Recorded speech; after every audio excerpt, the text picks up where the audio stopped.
नमस्ते दोस्तों, स्वागत है आपका। आशा है कि आज आपका मन शांत होगा क्योंकि यह कहानी बहुत धीरे आगे बढ़ती है।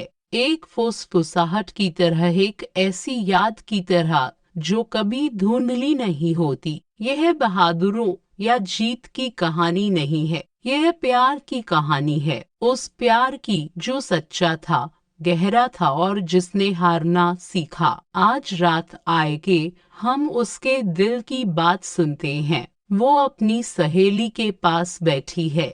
उसकी आवाज धीमी है लेकिन उसमें बरसों का बोझ है। वह कहती है, मैं उसे भूलना चाहती हूँ। उसकी सहेली उसे प्यार से देखती है। यह मशीन नहीं है, वह कहती है, यह सब कुछ मिटा देगी। हर हंसी, हर आंसू, हर वादा। अगर तुम फिर से याद करना चाहो तो 7 दिनों के भीतर वापस आना होगा। उसके बाद वे यादें तुम्हें कभी नहीं मिलेंगी। 7 दिन, एक छोटा सा नंबर, फिर भी एक जीवन काल से भी भारी। नायिका धीरे से मुस्कुराती है। जिसे मैंने कभी खुशी माना था वह अब दर्द बन गया है। मैं इसे अब और नहीं सहना चाहती। मेरे दिल को आराम करने दो। और धीरे धीरे बीता हुआ कल अपने दरवाजे खोलता है। 5 साल का प्यार, 5 साल की वो सुबह और खामोश रातें, एक घर, एक सपना और हमेशा साथ रहने का यकीन। फिर एक शाम वह एक दूसरी औरत के साथ घर आता है। वह मेरी पूर्व प्रेमिका है। वह धीरे से कहता है, वह मुझे छोड़कर बहुत दूर चली गई थी। अब वह वापस आ गई है और उसे कैंसर है। कमरे की हवा बदल जाती है। नायिका पूछती है, तुम मुझसे क्या चाहते हो? वह औरत आगे बढ़ती है, आंखों में डर और आवाज में कमजोरी लिए। मेरे पास ज्यादा समय नहीं बचा है। मेरी पास एक ही ख्वाहिश है। मैं दुल्हन बनना चाहती हूँ। मैं एक बार शादी का जोड़ा पहनना चाहती हूँ। वह अपना सिर झुकाती है और विनती करती है, कृपया अपने प्रेमी को मुझसे शादी करने दो। सिर्फ एक पल के लिए, सिर्फ तस्वीरों के लिए, सिर्फ मेरी आखिरी इच्छा के लिए। आंसू गिरते हैं, सन्नाटा छा जाता है। नायिका अपने टूटे हुए दिल को संभालती है। तुम उसकी मदद कर सकते हो, वह धीरे से कहती है, लेकिन तुम उससे शादी नहीं कर सकते। वह उसकी ओर देखता है और बिना घाव को समझे बोलता है, यह कोई बड़ी बात नहीं है। वह कहता है, यह सिर्फ अभिनय है। हम फिर भी शादी करेंगे। हम फिर भी अपना जीवन साथ बिताएंगे। उसकी आवाज कांपती है और मेरी भावनाएं। वह शांति से जवाब देता है, वह ज्यादा दिन नहीं जिएगी। मैं बस उसकी इच्छा पूरी कर रहा हूँ। और उसी पल वह समझ जाती है, प्यार शब्दों के बारे में नहीं है, यह चुनाव करने के बारे में है। और उसने उसे नहीं चुना। वर्तमान वापस आता है। मैं इन यादों के साथ नहीं जी सकती, वह फुसफुसाती है। अब तो खुशी की यादें भी दर्द देती हैं। इन्हें जाने दो। वह मशीन पर लेट जाती है, अपनी आंखें बंद कर लेती है। प्यार अब खामोशी में बदल रहा है। जाने से पहले उसकी सहेली उसके हाथ में एक कार्ड रखती है। 7 दिन, वह कहती है, अगर याद करना चाहो तो वापस आना। बाहर वह उसका इंतजार कर रहा है। भगवान का शुक्र है तुम आ गई, वह कहता है। मैं बहुत चिंतित था। वह उसे देखती है, उन आँखों से जिसमें ऐसी बातें भरी हैं जो वह कभी नहीं जान पाएगा। हाँ, वह धीरे से कहती है, 7 दिनों में सब कुछ खत्म हो जाएगा। वह मुस्कुराता है, हाँ, शादी 7 दिनों में खत्म हो जाएगी। उसके हाथ में एक छोटा सा तोहफा है। वह मुस्कुराते हुए पूछता है, क्या यह मेरे लिए है? वह वापस मुस्कुराती है, शांत और गहरी। हाँ, वह फुसफुसाती है, यह एक तोहफा है। एक पल रुककर वह कहती है, लेकिन आज नहीं, 7 दिन दो, फिर मैं इसे तुम्हें दूंगी। वह मुस्कुराता है और धीरे से पूछता है, तो यह शादी का तोहफा है ना?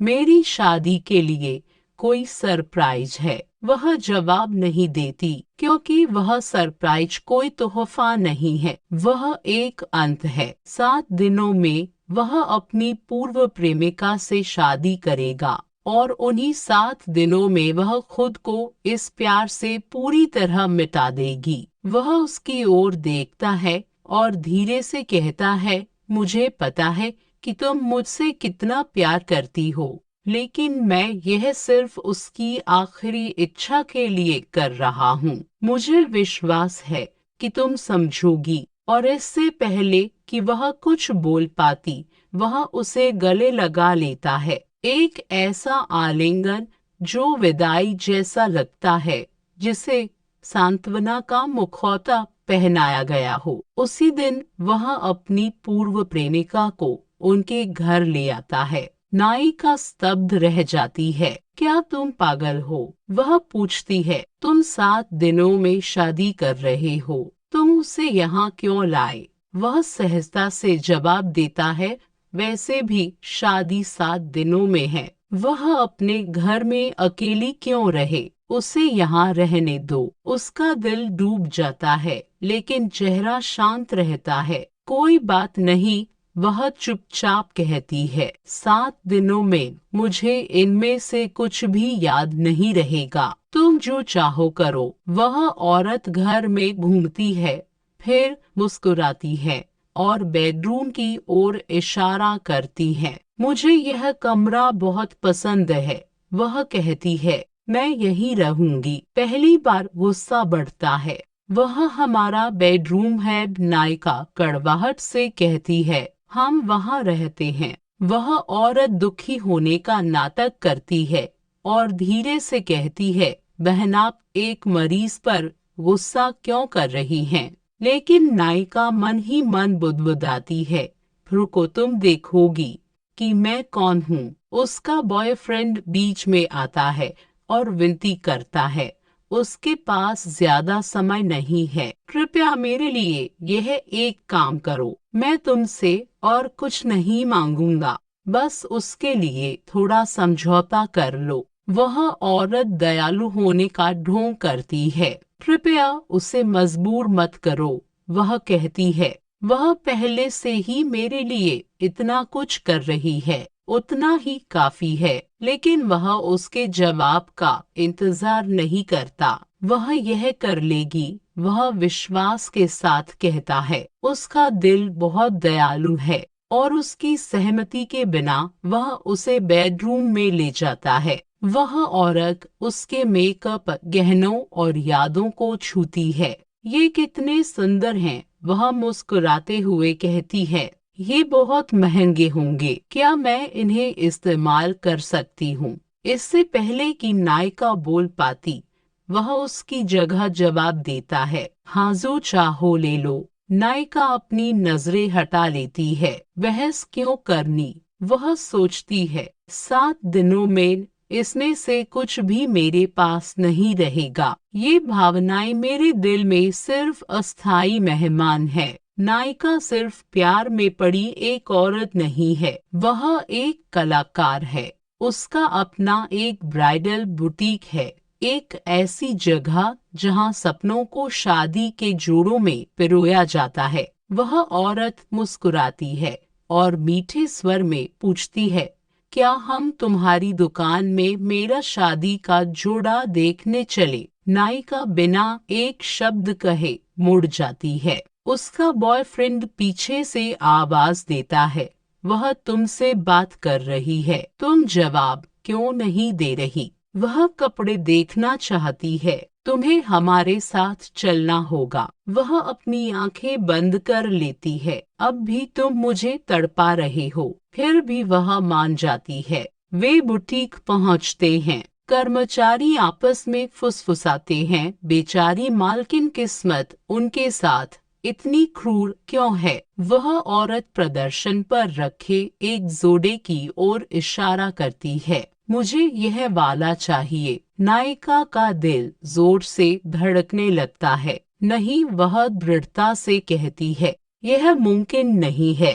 अचानक वह औरत जोर जोर से खांसने लगती है, अपना सीना पकड़ लेती है और एक तमाशा खड़ा कर देती है। उसे गुस्सा आ जाता है। खुद को तनाव में मत डालो, वह उससे कहता है। फिर नायिका की ओर मुड़कर चिल्लाता है, तुम इतनी स्वार्थी क्यों हो? तुम उसे वह जुड़ा क्यों नहीं दे सकती? उसकी आवाज कांपती है जब वह आखिरकार बोलती है, मेरी माँ की मृत्यु बीमारी से हुई थी। वह कहती है, जब वह अस्पताल में थी उन्होंने मेरे लिए यह जोड़ा सिला था। हर टांका उनके दर्द से बना था। वह जोड़ा मेरी माँ का मेरे लिए आखिरी तोहफा है। वह औरत यह बात जानती थी, इसीलिए उसने उसे चुना। नायिका धीरे से आगे कहती है, उन्होंने इसे तब सिला था जब वह अपनी जिंदगी के लिए लड़ रही थी। मैं वह जोड़ा कभी किसी को नहीं दूंगी और यह मेरा नाप है, यह उसे फिट भी नहीं होगा। वह जोड़े को देखता है, फिर उसकी ओर। कोई बात नहीं, बहुत ठंडक से कहता है, हम इसे बदल सकते हैं। इससे पहले कि वह कुछ कर पाती, वह कैंची उठाता है और उसकी आंखों के सामने उस जोड़े को फाड़ देता है। अब इसे ठीक करो, वह आदेश देता है। इसे उसके नाप का बनाओ। उसकी दुनिया ढह जाती है। उसकी माँ का प्यार टुकड़े टुकड़े हो गया। कर्मचारी मानने को मजबूर हैं। वह औरत मुस्कुराते हुए देखती है, खुश, विजयी, और नायिका उसे अपनी माँ याद आती है, जो अस्पताल के बिस्तर पर कमजोरी में बैठी अपनी बेटी के लिए सपनों को कपड़े में पिरो रही थी। वह टूट जाती है। आंसू खामोशी से गिरते हैं, सिर्फ उस जोड़े के लिए नहीं बल्कि उस प्यार के लिए जिसे उतनी ही बेरहमी से फाड़ दिया गया था। वे सब घर चले गए, लेकिन किस्मत शांत नहीं बैठी। उस रात उसने धीरे से कहा, चलो समुद्र तट पर चलते हैं, हमें शादी की तस्वीरों की जरूरत है। नायिका ने सब सुना और अचानक उसका दिल समय में पीछे चला गया। उसे वह दिन याद आया जब उसने और उस आदमी ने चुपचाप शादी का पंजीकरण कराया था। कोई भीड़ नहीं, कोई जश्न नहीं, सिर्फ दो दिलों के बीच के वादे। उसे अपने अंदर पल रही जिंदगी याद आई और वह दिन जब उसने उसके हाथ पकड़कर कहा था, हमारे पास अभी पैसे नहीं हैं, यह सही समय नहीं है। वह उसे अस्पताल ले गया और उस दिन उसने एक बच्चे से कहीं ज्यादा खोया था। उसने एक भविष्य खो दिया था। फिर भी तब भी वह मुस्कुराई और कहा, एक दिन मैं समुद्र तट पर शादी का फोटो शूट चाहती हूँ। उसने उससे वादा किया था, मैं तुम्हारे लिए यह करूँगा, मैं कामयाब होऊंगा और तुम्हारा हर सपना पूरा करूँगा। लेकिन उसने यह भी कहा था, बीच फोटो वास्तविक नहीं होते, हमें पहले एक असली शादी की जरूरत है। आज वे वादे भुला दिए गए। अब उस औरत के लिए वह उसी बीच फोटो के लिए तैयार था जिसे उसने कभी असंभव कहा था। उस औरत ने नायिका की ओर मुड़कर कहा, बहन कृपया हमारे साथ चलें। मेरा मेकअप करने के लिए कोई नहीं है। नायिका चुपचाप मान गई। बस 5 दिन। और उसने सोचा, उसके बाद मैं सब कुछ मिटा दूंगी। उसने सहजता से कहा, मदद करने में क्या हर्ज है, वह संभाल लेगी, चिंता मत करो। शूट का दिन आ गया। लहरें नाच रही थीं, आसमान मुस्कुरा रहा था, लेकिन उसका दिल डूब रहा था। फिर उस औरत ने कहा, चलो चूमने वाली फोटो लेते हैं। वह झिझका, वह नहीं चाहता था, लेकिन उसने उसका मजाक उड़ाया। हमारे प्यार के दिनों में तुम मुझे हर जगह चूमते थे, अब क्यों नहीं? फोटोग्राफर हंसा। बस चूमने का नाटक करें, मैं एंगल सेट कर दूंगा। वे करीब आए। नायिका मुड़ गई, वह देख नहीं सकती थी। और फिर उस औरत ने उसे सच में चूम लिया। उसने सदमे में उसे पीछे धकेल दिया और चिल्लाया, तुम क्या कर रही हो? उसने चारों ओर देखा, नायिका जा चुकी थी। वह भागा। डर ने भ्रम की जगह ले ली। उस औरत ने कड़वाहट से मुस्कुराते हुए कहा, मैं उसके लिए सब कुछ कर रही हूँ, फिर भी वह अभी भी उसी के बारे में सोचता है। उसे नायिका मिली और उसने भीख मांगी। मैं यह नहीं चाहता था, कृपया मुझे माफ कर दो। उसने नहीं सुना। उसने उसे जाने के लिए कहा। वह रोया,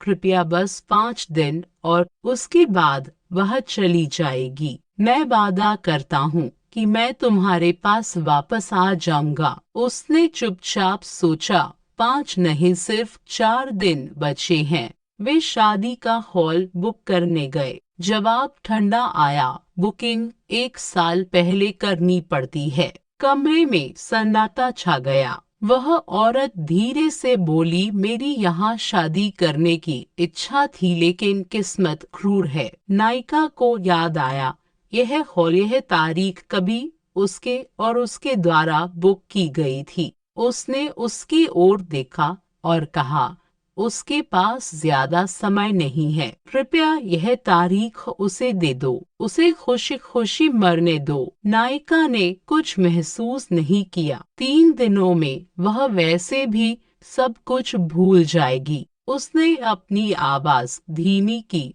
मुझे पता है कि मैं तुम्हें चोट पहुंचा रहा हूँ, लेकिन वह ज्यादा दिन नहीं जिएगी। उसे नायिका के साथ नरम व्यवहार करते देख वह औरत घबरा गई। कृपया मेरे कारण मत लड़ो, आप दोनों यहाँ शादी कर सकते हैं, मैं चली जाऊंगी। उसने उसे रोका नहीं, वह समझ जाएगी। फिर उसे खांसी आई, खून उसके होठों पर लग गया। उसका दिल फिर से पिघल गया। वह रोई, उसके पास समय है, मेरे पास नहीं है, कृपया मेरे बारे में सोचो। नायिका की यादें खोने में केवल 2 दिन बचे थे और समय पक्ष चुन रहा था। रिहर्सल का दिन आ गया। शादी नहीं, फिर भी सब कुछ वैसा ही लग रहा था।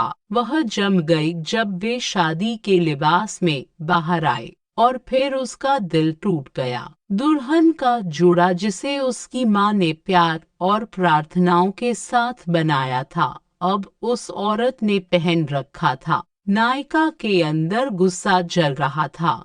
खामोश, हिंसक, लाचार, कोई बड़ी तैयारी नहीं थी। उसने इसे एक साधारण रिहर्सल की तरह प्लान किया था, क्योंकि उसके लिए यह सिर्फ एक नकली शादी थी। लेकिन उस औरत ने मना कर दिया। भले ही यह नकली हो, उसने कहा, मेहमानों के बिना शादी बेमानी लगती है। यह तारीख कभी तुम्हारी असली शादी के लिए थी, है ना? निमंत्रण रद्द मत करो, सबको आने दो। वह चिल्लाया, हम लोगों के सामने शादी कैसे कर सकते हैं? वह शांति से मुस्कुराई, केवल तुम्हारे दोस्त और परिवार वाले ही होंगे, हम उन्हें बता देंगे कि यह नकली है। तब नायिका बोली, उसकी आवाज कांप रही थी, मेरा परिवार और दोस्त भी आ रहे हैं, तुम उससे शादी करोगे? तुम उसके साथ चलोगे क्या? तुम समझते भी हो कि इससे मुझे कितनी चोट पहुंचेगी? उसने दूसरी तरफ देखा और धीरे से कहा, यह उसकी आखिरी इच्छा है, हमें कुछ तो सही करना होगा, कृपया समझो। उसने सिर हिलाया, मुड़ गई और फुसफुसाई, जो चाहो करो। रात हो गई, सब सो गए, दर्द के सिवा। उस औरत ने उसे मैसेज किया, उसे अपने कमरे में आने को कहा। वह चिंतित होकर गया। क्या तुम्हें दवाई चाहिए? उसे नहीं चाहिए थी। वह उसके सामने बैठी थी, कामुक कपड़ों में। वह जम गया। तुम ऐसे कपड़े पहनकर क्यों बैठी हो? उसने विषय बदल दिया। अपने बालों को छूते हुए बोली, क्या तुम्हें मेरा हेयर स्टाइल पसंद आया? मैंने इसे हमारी शादी के लिए चुना है। उसने असहज होकर जवाब दिया, यह अच्छा है, लेकिन कृपया खुद को ढक लो। वह धीरे से हंसी। क्या तुम्हें पता है कि औरतें क्या उम्मीद करती हैं? तारीफ, स्नेह, रोवा। मुझे भी उसकी जरूरत है। क्या तुम मुझे मेरी आखिरी इच्छा के तौर पर यह नहीं दे सकते? उसकी आवाज टूट गई। यह तुम्हारी इच्छा नहीं है। मैं यह नहीं कर सकता। वह जाने के लिए मुड़ा। उसने उसे कसकर गले लगा लिया, रुकने की भीख मांगने लगी। और तभी आसमान में बिजली कड़की। डर ने नायिका को जकड़ लिया। तूफानों से वह डरती थी। वह स्वाभाविक रूप से भागा, उस औरत के पास नहीं बल्कि नायिका के पास। उस पल नायिका ने उसे ढूंढा और उसने उन्हें देखा, होठ मिलते हुए। वह औरत जानती थी कि नायिका देख रही है। उसने उसे और गहराई से चूमा, जानबूझकर। नायिका मुड़ गई, उसकी दुनिया उजड़ गई। तभी उसे एहसास हुआ। उसने उस औरत को पीछे धकेला। कृपया, मैं यह नहीं कर सकता, मुझे छोड़ दो। नायिका अकेली रोई। उसकी सिसकियां तूफान में दब गईं। सुबह हुई। शादी का दिन। मेकअप रूम के अंदर वह औरत फोन पर बात कर रही थी। सच सामने आया। सालों पहले उसने उसे छोड़ दिया था क्योंकि उसके पास पैसे नहीं थे, कोई भविष्य नहीं था। अब उसके पास धन था और सफलता थी। वह फोन पर हंसी। मुझे नहीं पता था कि वह इतना मूर्ख है। वह फिर से इतनी आसानी से मेरे जाल में फंस गया। नायिका ने सब सुना। वह अंदर चली गई। वह औरत सिगरेट पी रही थी। नायिका ने शांति से पूछा, कैंसर का मरीज सिगरेट कैसे पी सकता है? वह औरत मुस्कुराई, तो अब तुम सब जानती हो। उसने कंधे उचकाए। वह मूर्ख है। मैं क्या कर सकती हूँ? अचानक वह गिर गई, अभिनय करने लगी, रोने लगी, कांपने लगी। उसी पल वह कमरे में आया। यह दृश्य देखकर वह नायिका पर चिल्लाया, तुम ऐसा व्यवहार क्यों कर रही हो? मुझे तुमसे कभी यह उम्मीद नहीं थी। उसने उसे बोलने नहीं दिया। उसने उस औरत को पकड़ा और शादी के हॉल की ओर ले गया। फूलों और वादों के बीच बीता हुआ कल एक क्रूर सरप्राइज की तरह सामने आया। उसने मुस्कुराते हुए कहा, मेरे पास तुम्हारे लिए कुछ खास है। और फिर बत्तियां बदली, स्क्रीन जगी और सन्नाटा टूट गया। चोरी छिपे लिए गए चुंबन, भुला दिए गए वादे, एक प्यार जो कभी सायों में रहता था सबकी आंखों के सामने चलने लगा। उसकी सांसें रुक गई। नायिका जम गई। यहाँ तक कि उसके पास खड़ा आदमी भी दंग था।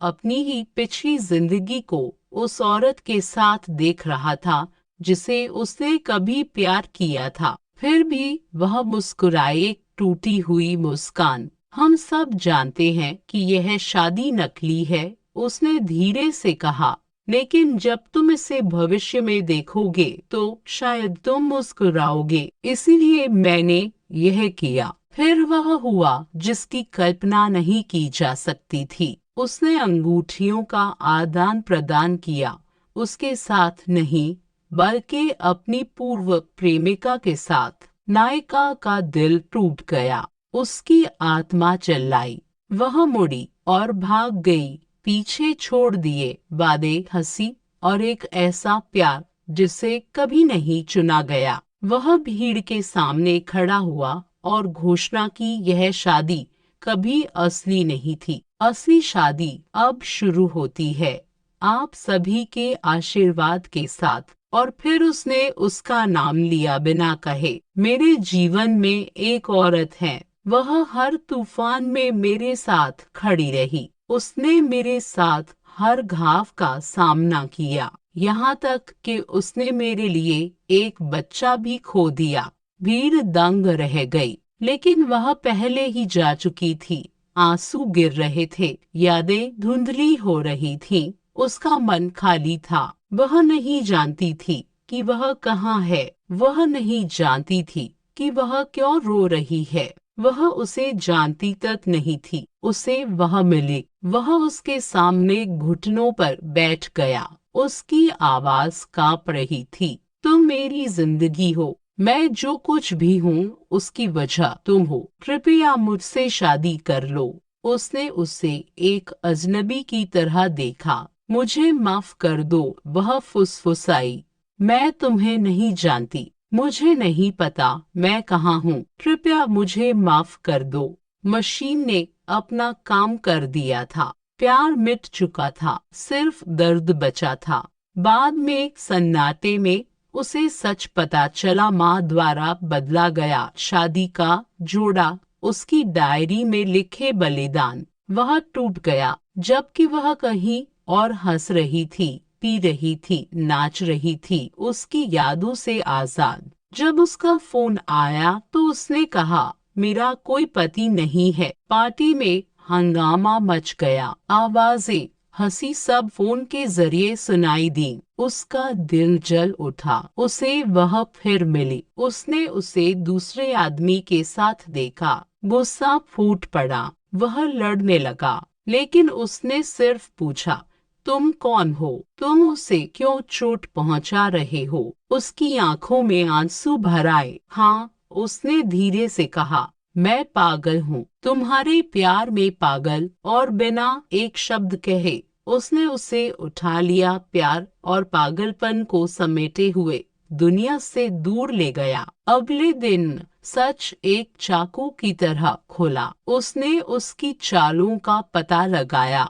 वह औरत अब तक नाटक कर रही थी। शादी के दिन का वीडियो, एक सोची समझी गिरावट, एक नपी तुली मुस्कान, और वहाँ नायिका थी रोती हुई, जबकि दूसरी हमदर्दी का मुखौटा पहनकर खेल रही थी। उसका दिल टूट गया। मैं कितना अंधा रहा हूँ, वह आंसुओं के साथ फुसफुसाया। मैं तुम्हें चोट पहुंचाने के लिए कितना मूर्ख था। उसने उसे फोन पर किसी से बात करते सुना। वह मुझे छोड़कर चली गई क्योंकि उसके पास कुछ नहीं था, न नौकरी न पैसा। अब उसके पास वह सब है जिसे मैंने ठुकरा दिया था, लेकिन मैं उसे कभी नहीं लेने दूंगी। वह सब मेरा होगा। गुस्सा और अविश्वास उसके अंदर दौड़ गया। वह कमरे में घुस गया। तुम किससे बात कर रही हो? क्या मैं तुम्हारा कुत्ता हूँ? कांपते हाथों से उसने सबूत सामने रखे। तुम क्या कर रही हो? वह चिल्लाई। मैं तुम्हारे खेल जानता हूँ, उसने कहा। ये झूठ अब मुझे और बेवकूफ नहीं बना पाएंगे। फिर उसके बालों में देखते हुए उसने सच देखा। वह सुन्न रह गया। तुम झूठ से भरी हुई, बहुत नकली। जब तुम मुझे छोड़कर गई तो मुझे दर्द हुआ, और मैंने उसे प्यार करना कभी बंद नहीं किया। तुमने हमदर्दी के लिए खेला और उसने कीमत चुकाई, और तुमने फिर से अभिनय किया। उसने उसे झिड़का। तुम्हें शर्म आनी चाहिए, उसने कहा। तुमने हमें अलग कर दिया। वह औरत धीरे से बोली, मैं उसे चोट नहीं पहुंचाऊंगी क्योंकि मैं उसके लिए कोई नहीं हूँ। तुमने उससे प्यार किया, उससे शादी की, उसे चोट पहुंचाई। जो दर्द वह सह रही है वह तुम्हारा है, मेरा नहीं। सच उसके दिल में बैठ गया। वह कमरे से भागा।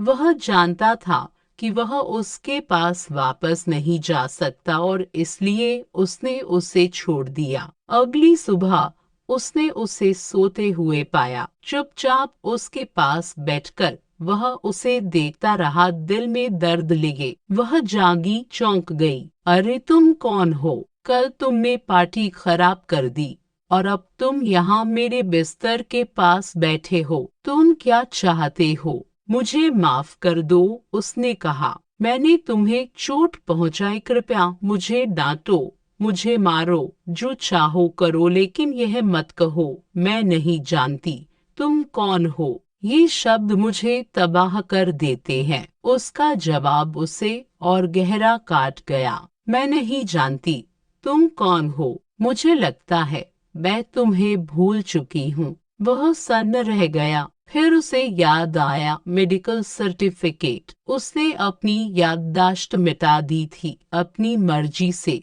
वह उसकी सहेली के पास पहुंचा। क्यों?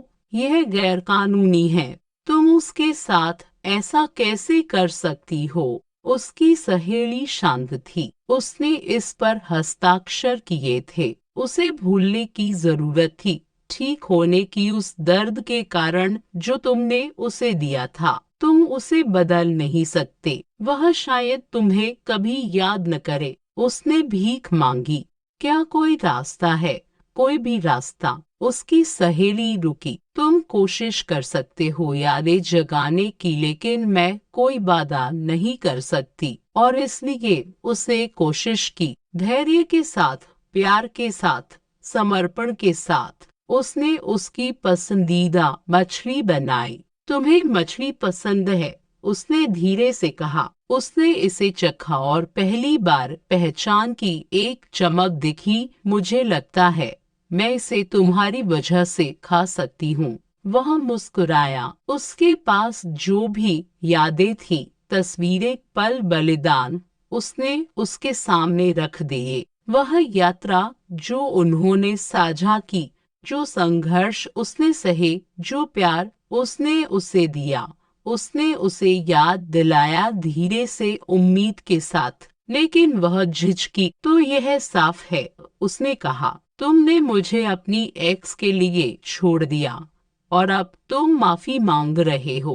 मैं तुम्हें कैसे माफ कर सकती हूँ? बस चले जाओ। वह खामोश रहा। उसकी आंखों में एक सवाल था। अगर तुम्हारी कोई बेटी होती और उसे किसी प्रेमी ने चोट पहुंचाई होती, तो क्या तुम इसकी इजाजत देते? अगर मेरे माता पिता यहाँ होते तो क्या वे इसकी इजाजत देते? तुमने यह सारा दर्द दिया, इसके बारे में सोचो। वह फुसफुसाया। हाँ, मैं समझता हूँ। मैं कभी नहीं किसी और पर ऐसा दर्द गिरने दूंगा। कृपया मुझे छोड़कर मत जाओ। लेकिन वह चली गई। अगले दिन उसने फिर से कोशिश की, उम्मीद और प्यार के साथ। उसने माँ द्वारा बनाए गए उस शादी के जोड़े को ढूंढा, यह विश्वास करते हुए कि शायद वह उसे माफी दिला दे। दुकान पर कर्मचारियों ने सिर हिला दिया। तुमने यह जोड़ा खराब कर दिया है। यह बदल चुका है। हम इसे फिर से ठीक नहीं कर सकते। वह हार नहीं माना। वह एक दुकान से दूसरी दुकान गया, भीख मांगी, किसी ऐसे व्यक्ति को ढूंढा जो टूटे हुए कपड़े को जोड़ सके।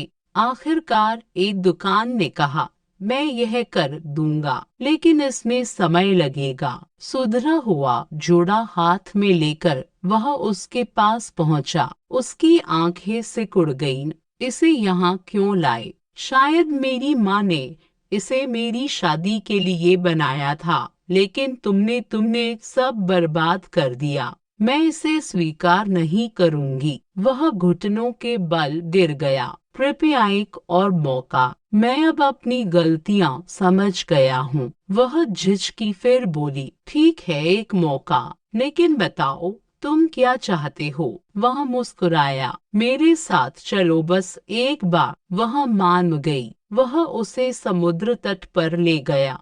पुरानी यादों की गूंज। क्या तुमने यहाँ शादी के फोटो शूट की इच्छा की थी? उसने धीरे से पूछा। उसकी आंखें फैल गईं। फोटो? क्या हमने यहाँ फोटो लिए थे? हाँ, उसने धीरे से कहा, लेकिन तुम्हारे साथ नहीं। उसकी आंखों में गुस्सा और चोट देखी। तुम्हें यह कहते हुए शर्म नहीं आती? क्या तुम्हें मेरे दर्द का एहसास भी है? मैं अब देख रही हूँ कि तुम मेरे बारे में क्या सोचते थे, जैसे कि मैं हमेशा रुकूंगी, जैसे कि मैं कभी छोड़कर नहीं जाऊंगी। तुमने मेरे साथ ऐसा ही व्यवहार किया। वह खामोश हो गया। वह चली गई। यादें और दिल का दर्द पीछे छोड़कर अगले दिन उसने फिर से कोशिश की। अपनी सहेली के साथ उसने एक शादी का हॉल बुक किया। मुझे कल ही शादी करनी है,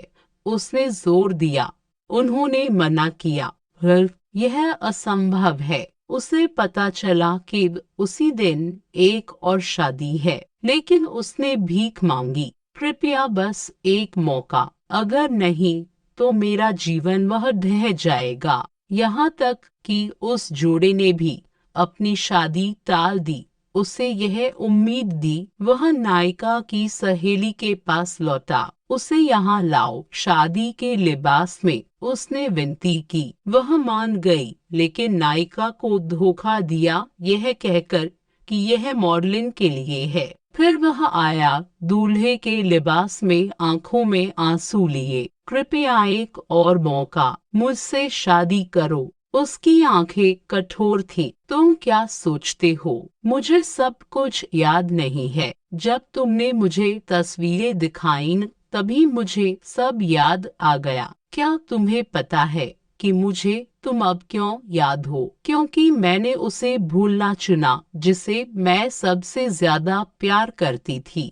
मैं याद रखती हूँ तुम्हें फिर से प्यार न करने के लिए। मेरे सामने मत आओ, मुझे याद मत दिलाओ। मैं उस जिंदगी में वापस नहीं जाऊंगी। मैं फिर से प्यार करने के लिए तैयार नहीं हूँ। और इसके साथ वह उसे छोड़कर चली गई। वह घुटनों के बल गिर गया, आंसू बह रहे थे। खोए हुए प्यार के लिए रो रहा था। वह उसकी सहेली की ओर मुड़ा, गिड़गिड़ाते हुए, मुझे उसे भूलने में मदद करो। लेकिन कोई भी कोशिश उसे उसके दिल से नहीं मिटा सकी। 5 साल बीत गए। उसने दूसरे से शादी कर ली। एक बेटी उसके साथ थी, प्यार से भरी जिंदगी। और वह गली के उस पार खड़ा रहा, यादों और अपराध बोध में फंसा। उसे देखता रहा, याद करता रहा, हर एक नजर के साथ खुद को सजा देता रहा। उसकी सहेली धीरे से बोली, तुम्हारा मन उसे जाने नहीं दे सकता। तुम्हें इस अपराध बोध का सामना करना होगा और तभी शायद तुम्हें शांति मिल सके।